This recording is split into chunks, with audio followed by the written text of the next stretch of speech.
So thank you all for joining us for the October edition of our IPIC webinar series. Today we have Dr. Edison Magalhaes, who is an assistant professor here in the Department of Animal Science at Iowa State University, and Dr. Daniel Linhares, who is a professor over in the College of Veterinary Medicine in the VD-PAM department. Today they will be talking about data-driven innovations for precision swine health and productivity, using their Prosper project. And yeah, really just helping producers use their data to make decisions on their farm. So with that, I will hand it over to Edison to kick us off, but I will just remind people to use the chat feature. If you have any questions that come up as the presenters are going, put them in the chat and we will address those at the end of their presentation, and then we'll open it up for questions at that time as well. So with that, Edison, I'll hand it over to you. All right, thanks, Stacy. Can you guys hear me well, right? Yep. Okay, so let's get started. So a pleasure for us to be here and present for you guys about this project, the Prosper project. So Daniel and I started this back in, I think in 2019, right, Daniel? When I came to do my grad program under Daniel's orientation at that time. So I've been working on this since the past 5 years with Daniel, and now I'm continuing, as Stacy mentioned, as an assistant professor here at the Animal Science Department. This is a pretty important project for us, and we're going to continue working on this in collaboration, the vet school and the animal science here. So basically, like Stacy mentioned, is what are the innovations that we can apply back to the swine industry, bringing this data-driven approach, right? So just to get started, let's select one outcome or one indicator that it's important for us in the swine industry. So for example, here, post-weaning mortality. So this work by Jordan Gebhardt on what are the causes of post-weaning mortality based on a literature review that he conducted back in 2019 or 2020.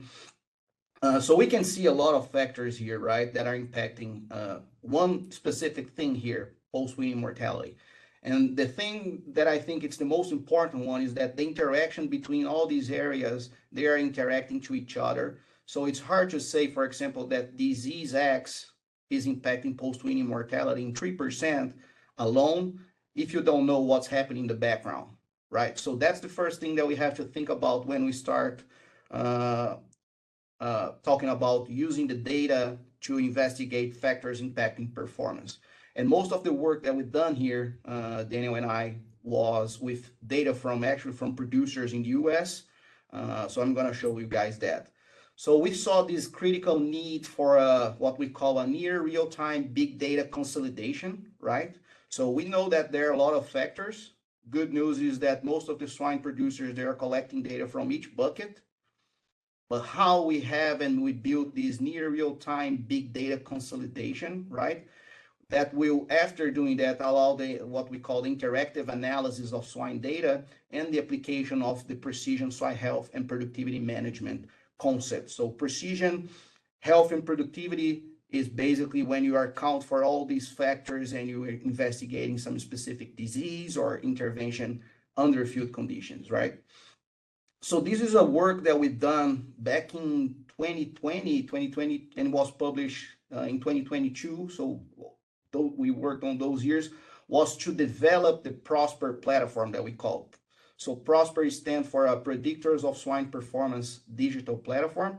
So this work that was published is describing some of the pipelines, the data wrangling pipelines that we have to build in order to be able to analyze data holistically, or let's say like that, a whole herd analysis.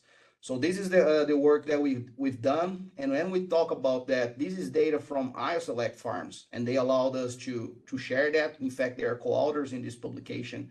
But let's break down the flows from IoSelect back in that time. So we would have single flow sow farms or multiple sow farms that are weaning pigs into nurseries and into finished sites. So that depends. And once they go there, you may have, like here, they have 5% single stock, a couple of nursery flows, then that goes to finishers, and mostly here, double stock went to finish sites that later they go to another area. So that really depends on the system, right? And varies a lot between systems and within system over time. And after that, those pigs go to the packing plant. So our challenge back at that time was to, going back to that first slide where we have that web of causation of factors of mortality, is to collect data from each of those areas. So we collected management data, sow farm information, health status information, infrastructure, and information on the closeouts performance. And we built algorithms to automate the process of importing, cleaning, integrating, and standardizing this data in creating what we call here a master table, or that will collect information from service to market for the groups of pigs. So that's basically the concept. And once you create this automation of enabling you to automatically integrate the data, then you can start applying the precision swine health and production management concept, because now you have information on all those factors for the same groups of pigs.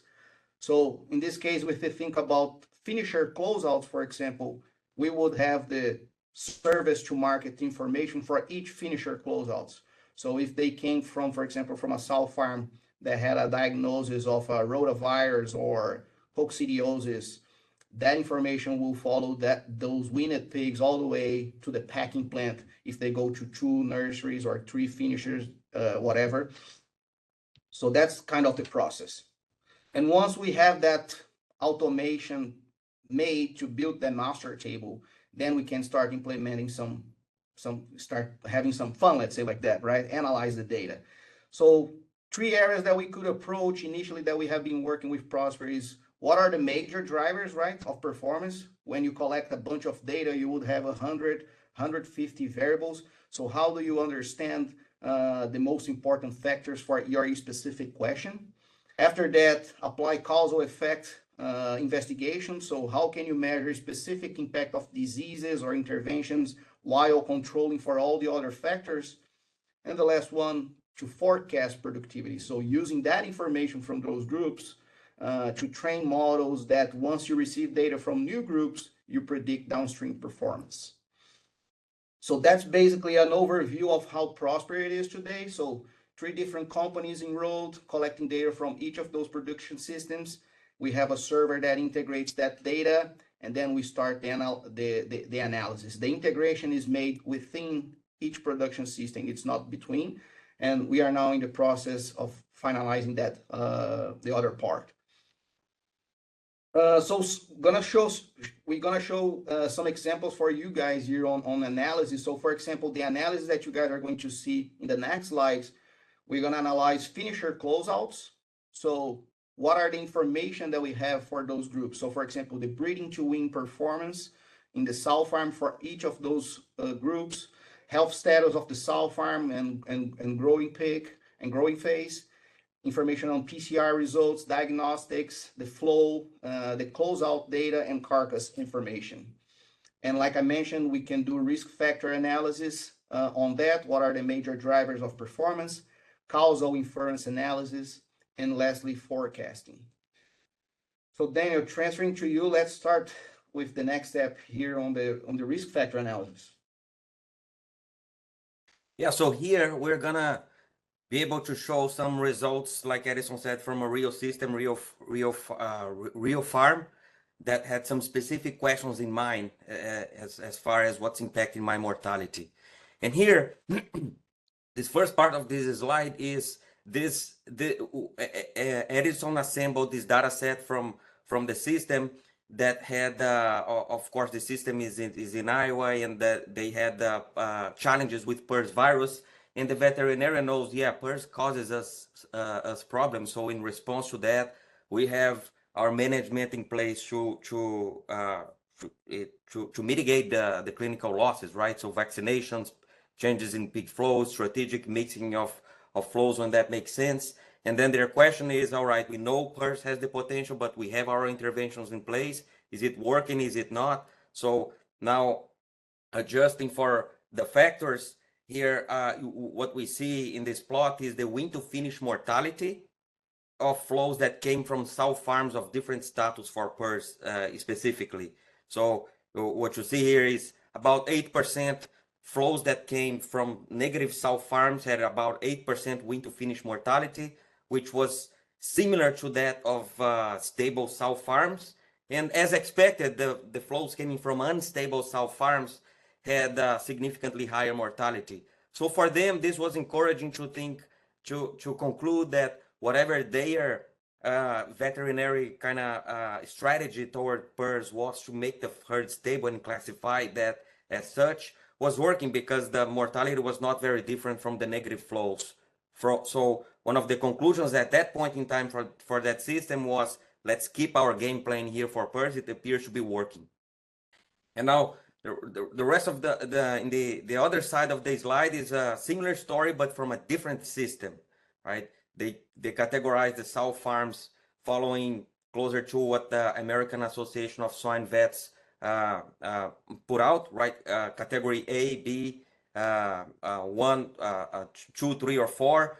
Long story short here, 1A being acutely infected, so epidemic, a lot of PRRS going on, higher mortality, higher win to finish mortality as expected, and then the flows coming from sow farms that was 1B, which means positive, stable at low prevalence, and was not very different from those herds fully stable, and a little bit, but not very statistically different from negative flows. So conclusion, so two different systems, very similar questions. As you can see, they categorize the farms a little bit different, which is fine as long as it's constant and stable and standardized over time. Allows their vet team to kind of look back and say, yeah, we are happy with our strategy, and let's move on.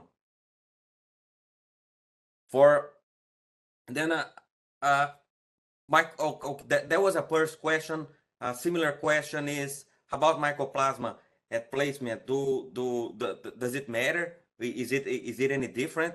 And so here you see the win to finish mortality based on how the sow farms were classified when those pigs got placed in the win to finish groups. And so as you can see here, the results are going to be a bit different, right? The negative flows, or the flows coming from negative sow farms for mycoplasma, had a lower mortality than those that were endemic and mixed. Mixed mean they may have come from a endemic and a acute or negative farms. So evidence here that their endemic farms were performing much worse than the negative. So for that system, that allowed the vet team to go back to the production folks and say, yeah, mycoplasma here is a different story than PRRS. What we're calling control or endemic, it's just not performing as well as negative. And what are we gonna do? Well, that helped them to decide, you know what, we're gonna move on to eliminate mycoplasma from our farms, at least a bunch of those. And they moved on with that strategy, which is not very different if we talk with several other production systems in the US. It has been a common trend to go back to mycoplasma and say, you know what, mycoplasma, we're done with you. We're gonna eliminate you from the system. So it's a good trend to see in the US. System is moving towards that direction of cleaner or healthier pigs. And important to note here that it's controlled for other factors, right? This is a result from a multivariable model, right? Yeah, and then that's what one of the things I like about the model is Edison really worked hard here with the statisticians and developed those combination of methods here to adjust. So you say, hey, how about other biases, cofactors? As Edison said, statistical analysis here with that big data set allows to adjust for those confounders. PD, more of the same here. We know, the vets know, well, we know that PD kills pigs, but how about in our system here, what's going on?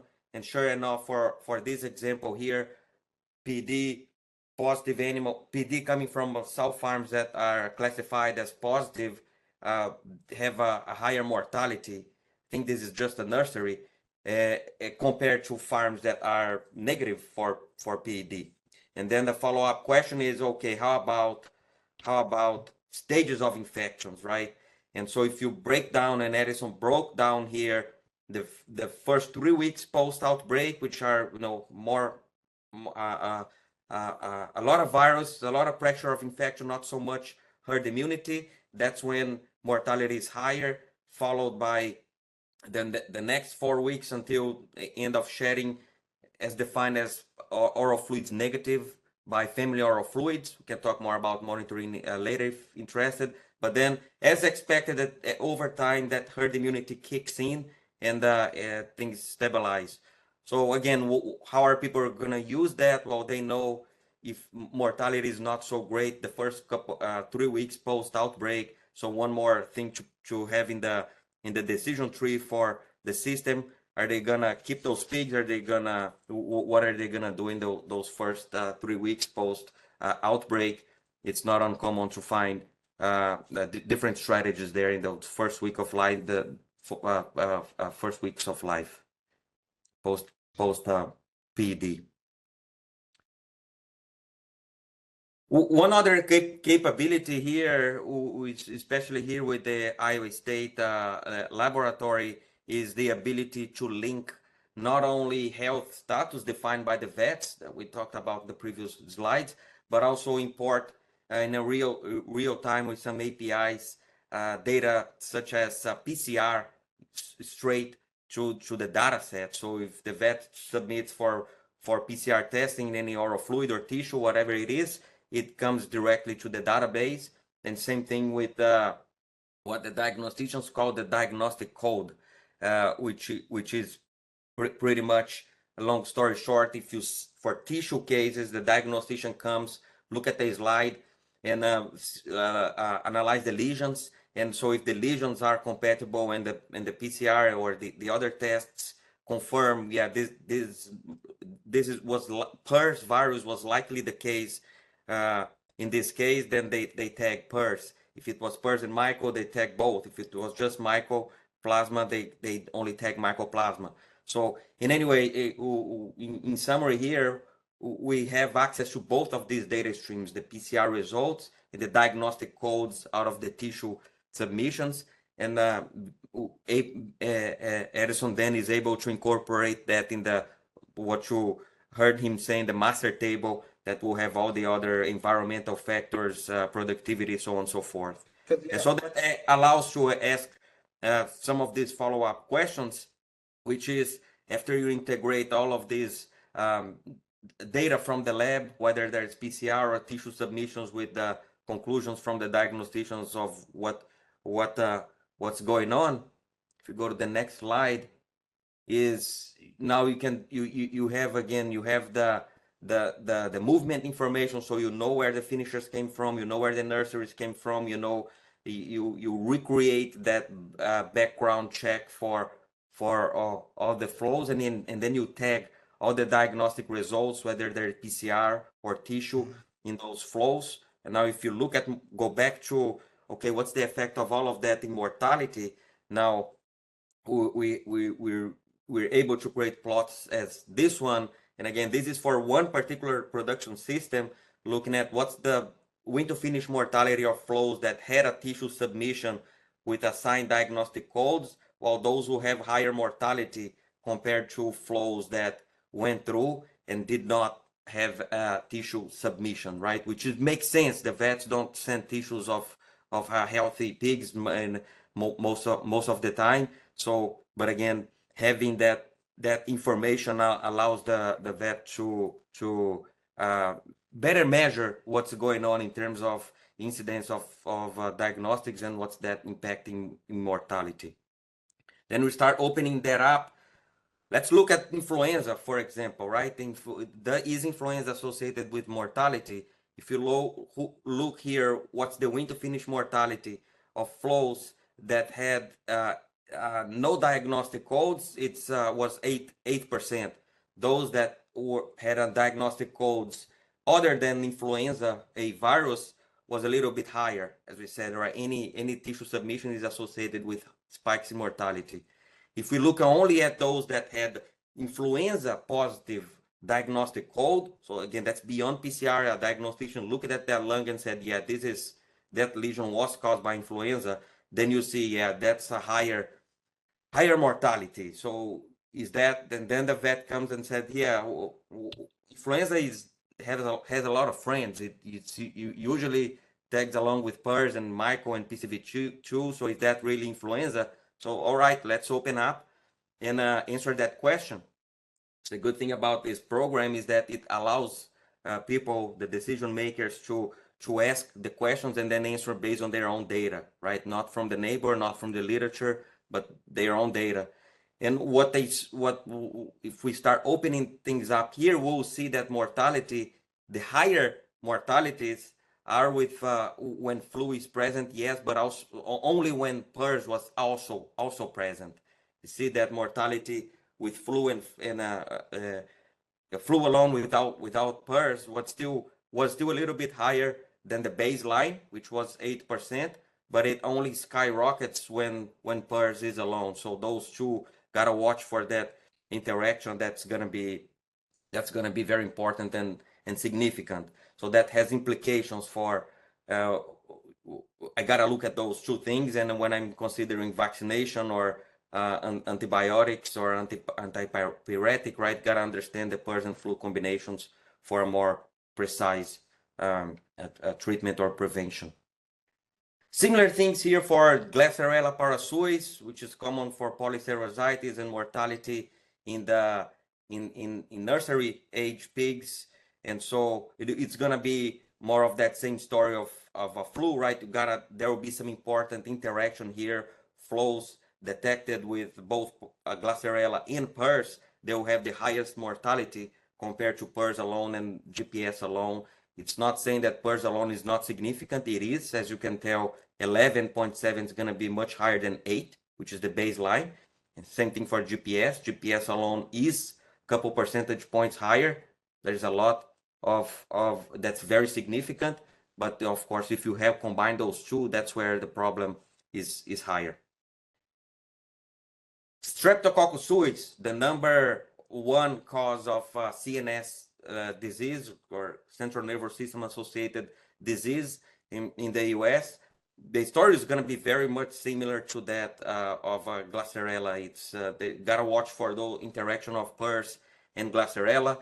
This interaction has been documented in the literature since the 90s. Pat Halbur here, when he was a diagnostician, he did a lot of work with this. But again, it's always good to understand what's going on with the current lineages, with the current pathogens, and with the vaccination schemes and everything else in place for the system. And they say, yeah, there is still an opportunity here for us to better tackle, especially when we have those two together.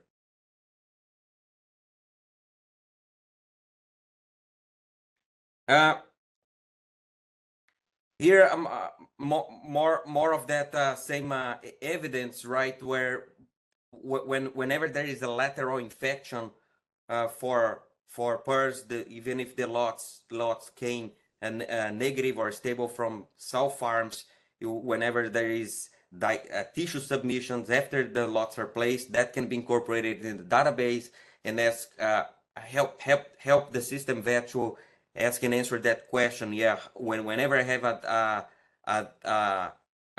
lateral PERS virus introduction and then that's confirmed by PCR, what's the frequency that's happening? What's the incidence? And from that incidence, what's the incremental mortality attributed to that lateral infection? And so this platform also allows you to answer that pretty easily. So you can have both what's the incidence, how from 100 lots that I place, how many I have lateral introductions, and from those that have the lateral introduction, what's the increment mortality, and that helps to make decisions, because biosecurity costs money, vaccination costs, and timing, dosing, all of those questions, right? And so this puts what's the opportunity on the table. Is 2% mortality worth it? Is it gonna decrease incidence and mortality enough? If so, let's move on and make that decision and not look back. All of this is gonna be dynamic, meaning those interactions that we're seeing here, that's very system specific and very time point specific. So as we know, PRRS is a moving target. The viruses that are circulating today are different than 6 months ago, are different than last year. So we've got to always be looking at this as an ongoing basis.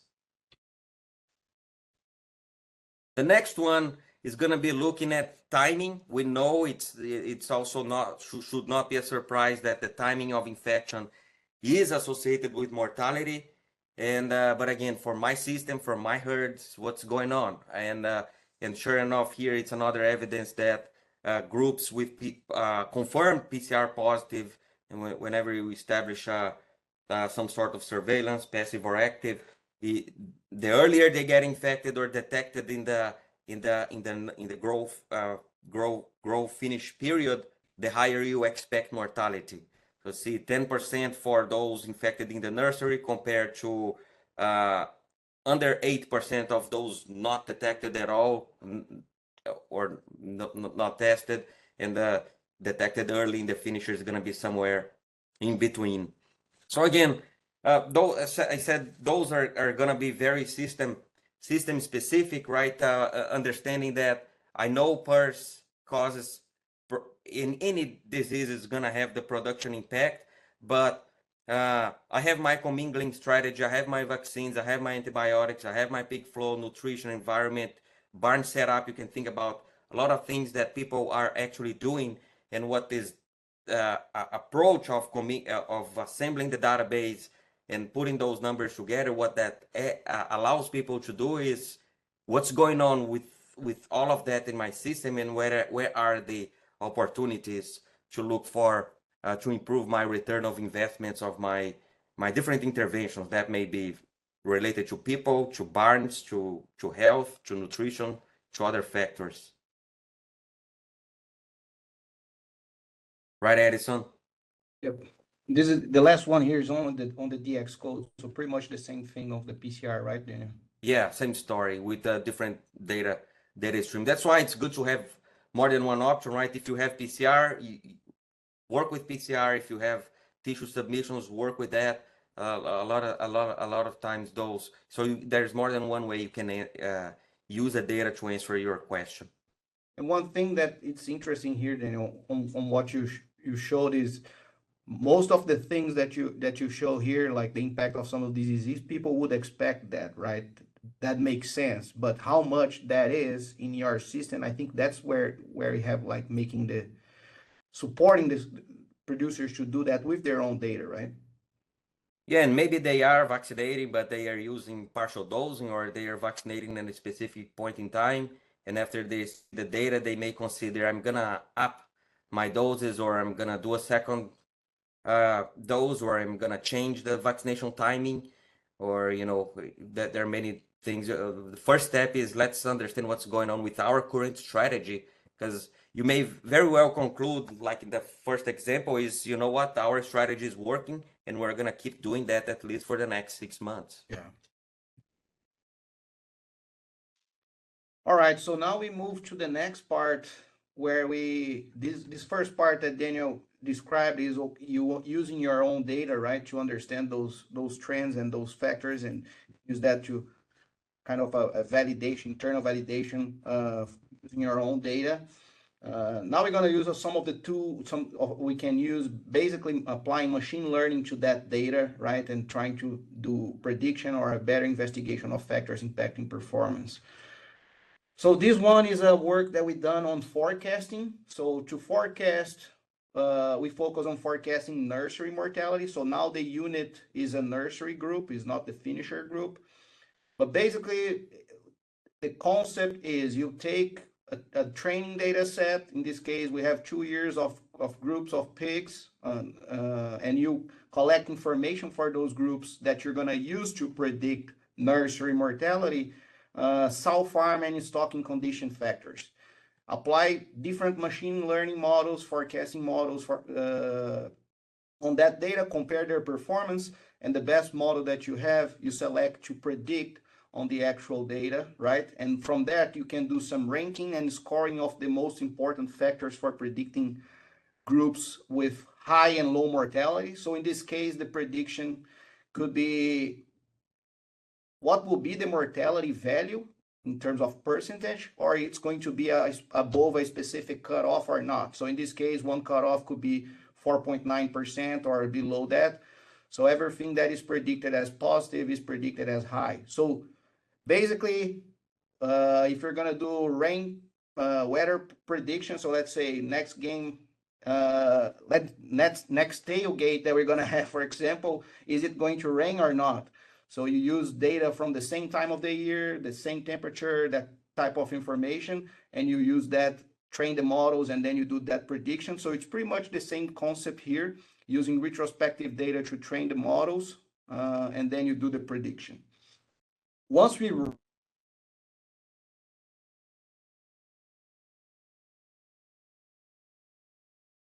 nursery mortality, so as we can see here, the top 5 or 6 in our case from the data set that we had, again, stocking conditions factors and information available until weaning. So pre-weaning mortality, fairing rate of the groups, the herd size, weaning age, stocking density, average paired at farrow, PRRS status, and medication at weanings. Let's say that the most important here. And that changes within system over time and between systems, of course. So that changes. But like I mentioned, we use that to predict as high or low, or we want to predict what's the amount of, let's say, water that we're gonna have of rain if we're doing weather prediction. So what's gonna be the percentage here in this case of mortality for the groups. So this is the model, the output of the model. Once we do the cross-validation procedure, we bring new data from groups that are actually just recently weaned in nursery sites, use those information from that we have available until then, and predict. So on the y-axis, you guys have the actual mortality of the groups. And on the x-axis here, we're gonna have the predicted mortality. So as you guys can see, that will be the value, but also we have a cutoff here of around 5%. So everything that's predicted above that cutoff here by the model, it's going to be predicted as high, let's say like that, and everything below that cutoff, it's going to be low prediction. So if we break that down, we're gonna have the true positive or the false positives, false negative. That means the model, the false positive here is the model predicted that it was going to be above 5, but was actually below that 5% cutoff. So what we can see here is an overall accuracy for this model of 77% with a relatively low sensitivity and high specificity. But important here, we have a high positive predicted value. So that means 89% of the times that the model said that the groups were going to have a high mortality, the mortality was actually high. So that, and when we see here, for example, these 4 guys that are, the model is wrong, he didn't predict as 20, 15, he predicted as close to 5. So wasn't so big the error here. And one opportunity that we have is on the false negatives, when the model said the mortality is going to be low, but in fact, the mortality is high. But again, we don't have information here available of events occurring post-weaning phase, right? So we know that that impact increased mortality. So we compare performance of different models. So we have models with 90%, 81%, or 86% of accuracy. So it depends on the data set that we are working. We did these multiple times with different data sets and different ways of prediction. But another thing that we could do is, instead of just predicting as high or low, is if you actually could create a win quality score for each group of pigs. So this plot here, this is a publication that recently came out 1 or 2 months ago at Preventive Vet Med journal. But basically we use the model's prediction to create a score for each group. So each circle here is a group of pigs, and you guys can see a score from 0 to 10, where groups that have a score above 10 here, let's say, so the 10 score or close to that, they are actually clustered here in the bottom part of the chart where it is below the 5% threshold. And as we move to the left side, so the bad score, the bad wing quality score, we see that trend over as well. So in terms of correlation, 0.74, but when we talk about, again, on high and low mortality, we can see that the majority of the reds, they are here on the left side, so according to the really making sense of the score. And here are some of the factors that we use to create that. Another thing that we could do is causal impact. So not forecasting, but I want to answer what's the impact of vaccine X. For example, as Daniel mentioned, I'm having this strategy. I want to measure the impact of my vaccine, if it's being effective or not. Or I want to measure the effect of disease Y. So let's say, using this example from the literature, just on the human side, so let's say we want to compare the impact of this disease in this population versus healthy, so people with no disease. So if you want to compare people with disease, people without disease, so for example, groups of nursery pigs with PRRS and without PRRS, we need to make sure to compare apples to apples, right? So not apples to pineapples. So controlling by age, by gender, by weight, by height. So what will be these characteristics for the growing for the pigs? Weaning age, health status for other diseases. So we need to make sure to do that. So this is a model that is really common to be used in the human side, and we are applying that to pigs too, which is based on what we call propensity score models. So we create a score, what's the likelihood of each individual being on disease or healthy, given the factors that we want to control for. So this is a model that we did, an analysis that we did, where our diseases, groups with E. coli break, and groups that didn't have E. coli break in the growing phase. And we use that model to measure what's the impact of the nursery mortality for those pigs. So in our case here, mortality was 2.27 higher in groups that had E. coli break versus no E. coli break. But again, our gender, weight of the pigs were PRRS status, PD status, weaning age, stocking weight, and controlling for other diseases. So once you, like Daniel mentioned, once you have the data set built, you know the diagnostics for the groups of pigs across the growing phase coming from the VDL, so you can control for that as another controlling for a confounder. So then you compare and you do the matches comparing these guys here with these ones here, and not the opposite. So that's what we want to avoid. So this is really important using these propensity scores models, because if you just, let's say that you have, I think it's, I'm going to have the number later, but it's around 51 groups that had break with E. coli. If you just export that Excel file and compare the raw mortality for those groups versus the other population, this is wrong. So don't do that, because that 2.27% could be 4% or could be 0.5%. So if you want to spend, I don't know, X many dollars in a vaccine per head, you need to make a decision based on this type of approach and not comparing Excel raw means. And moving on, one last thing that we could do is estimate the economic impact of mortality. So for that, we use this calculator that was developed here at the IPIC by Russ Oaking and Lisho. So they developed this calculator, and it's available. So it's a pretty nice tool based on a full budget model. If you guys just type that on the IPIC website, you guys are going to find that available. I think Stacy could share that with you guys later. It's a really nice tool. And it's a full budget model. So it's really detailed everything that you have in terms of how you're going to compare mortality of group X and Y. You're controlling for the cost, the feed cost, even the manure that you lose, the money that you lose on manure when pigs are dying more because you have less manure. So this calculator that they develop includes everything. And what we basically did is replicate that calculator to all the groups within the company automatically. So for that, you would have information like win to finish mortality. If it's 6% compared to 5%, so 1% higher, how much that costs. So you need to know the average weight of the dead pigs, the weight in, the weight out of each groups, include the number of pigs in, the carcass price that you're paying, manure price. You also consider factors such as the variable cost and fixed cost, right? So we know all of them, but feed price is a big one here.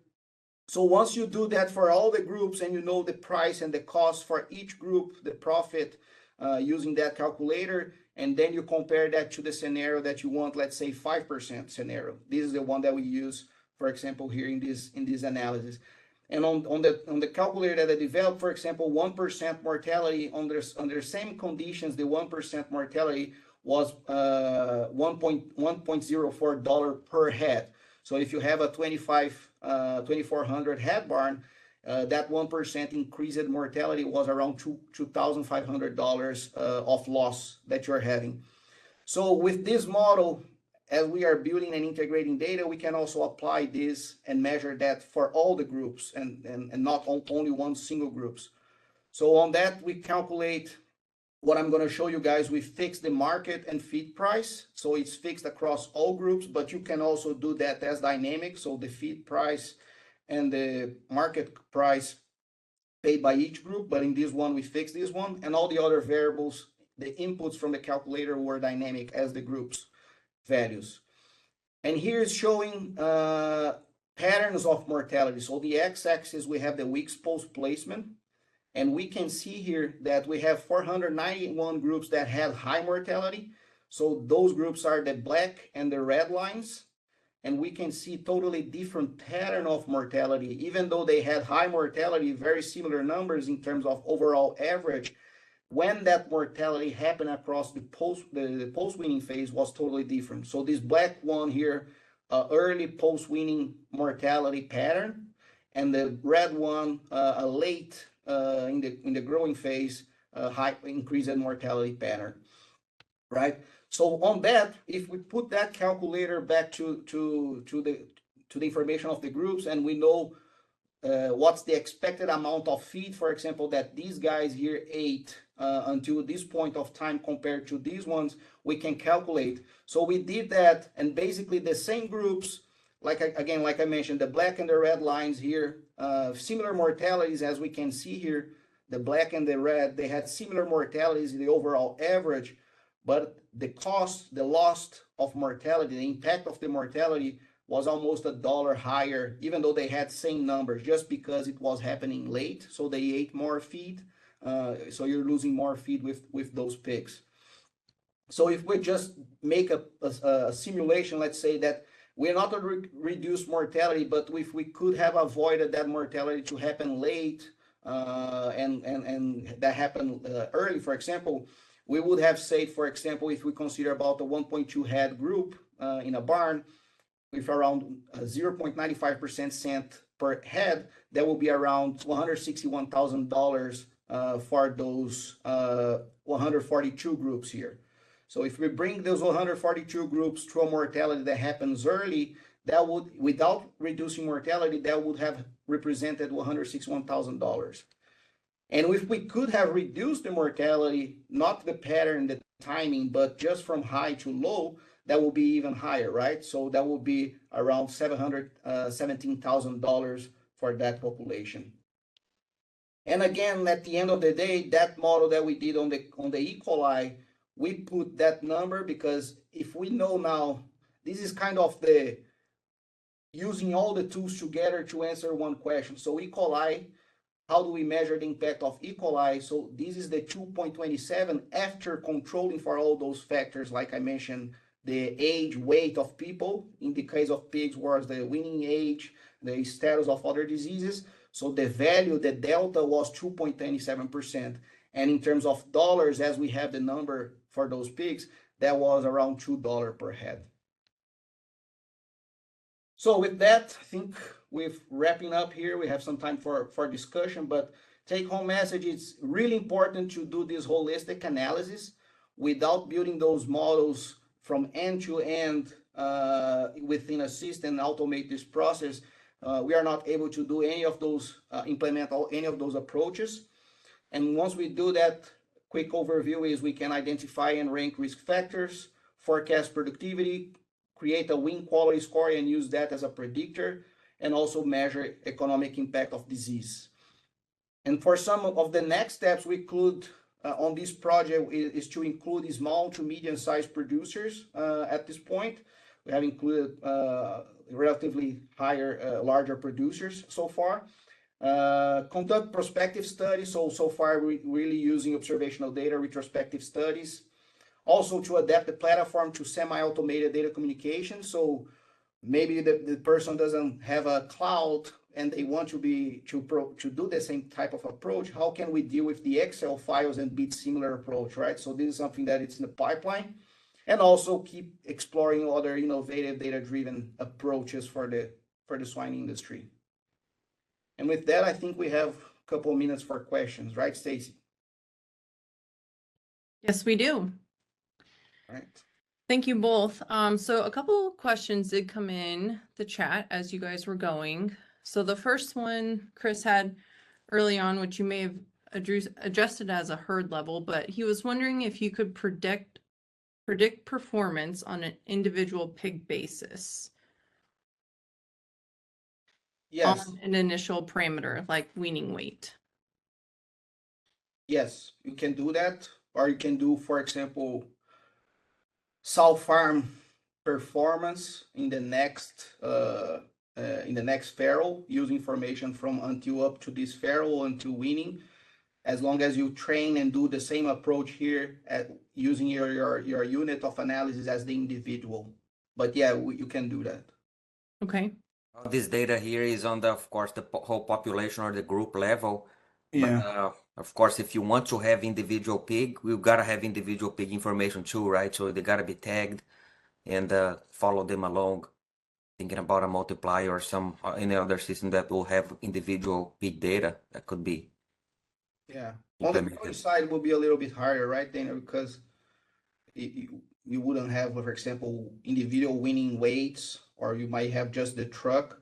So we basically adjust ourselves to what we have. And if it's like Daniel mentioned, individual on the sow farm, we could use that. Okay. So how do you, question that came in, how do you work with the model across different production systems that may not collect the same parameters? And how do you more specifically say, like in Iowa Select, what if their individual farms don't collect data the same way or the same parameters? How does the model and you guys work with that?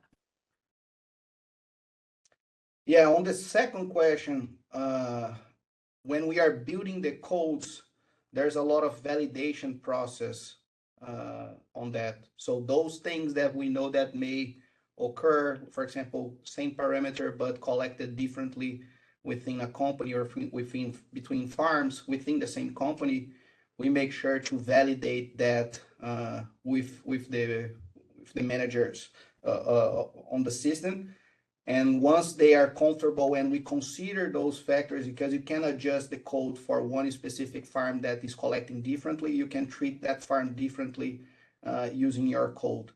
Or you can just go back and train them and standardize that pattern. But we basically, once we do that, there's a lot of validation until the data that we have at the end is really representative of what they are already seeing. And if we see opportunities, go back to that. And on the first question, which is, I think, using data from multiple companies to look at as a whole, is that the first question? Well, how do you, like when you have a model, how does the model adapt to different production systems? Like, is it is it customized per production system? I think is maybe what they're getting at. Yeah, no, I actually had a discussion like that yesterday, but yes, the model is system specific. And if we want to, for example, measure the impact of what we are measuring here for other disease, we would have to do that for the other systems. So that's a system-specific approach.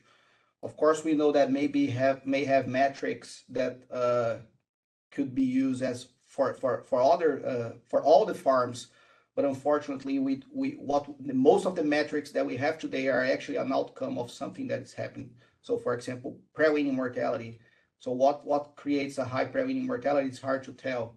So, we need to use the value of each company when we're doing the model. Did I forget something, Daniel? No, I think, yeah, so the model will be system specific. So if you want to benchmark across systems, of course, you benchmark those information that you have from the different systems. But the answers are going to be not only system specific, but also time specific, right? You have a new variant of PERS that emerged. Now things may change or may not, but just may, increase in magnitude. So those are going to be time and system specific. Yeah. And this is all population based, right? So it's after not what's going to happen with a particular site, but what happens with a group of sites that share those characteristics. So with that in mind, the system is pretty robust to missing data. If you have missing data from some lots, it's fine because it's looking at the whole population of sites with those characteristics. Okay. How does the impact of diseases you guys have found with participants compare to those of the literature? So in other words, are the estimates in the literature good enough, or is your this project more specific? One comment on that is that the literature data, especially if I'm going to talk about from the standpoint of health interventions, a lot of studies that we see about vaccine efficacy, they are done with pretty clean pigs, right? Naive pigs that are vaccinated ahead of challenge and that are housed in other diseases-free environment. And so which is good, right? It shows the potential for the vaccine to work, but in the real life scenarios, you don't have completely naive pigs. You may, but a typical commercial barn will have some level of herd immunity, will have some level of vaccination, will have some level of co-infections. So how does that compare? I think it's again, it's going to be very, very much system specific and may change over time based on how the system kind of moves their strategy and the pathogens keep evolving. Okay. I'm not seeing any other questions. So just finally, if people are interested in utilizing this model, how do they get enrolled? Where should they go? Who should they contact? Yeah, they contact either of Daniel or myself. We have our emails there, so just reach out to us. What we've been doing this as, of course, educational purpose. Hopefully, this will stimulate other producers to apply similar approach. And the good thing is, no new data is required to to be recorded within the company. We pretty much use what the company have. That's why we said it's very system specific at this point, because there's a lot of difference. But yeah, just reach out to us and we can work on this. Okay. I'm not seeing anything else come in the chat, except maybe if the slide deck will be available or shared. Yeah, sure. Okay, so when we send out the recording, we can also include a PDF version of the slides. So with that, we'll go ahead and let you guys go for the day. Thank you for sitting in today with us, and have a great Wednesday. Thank you all. Everyone. Have a Bye. good one. Thank you.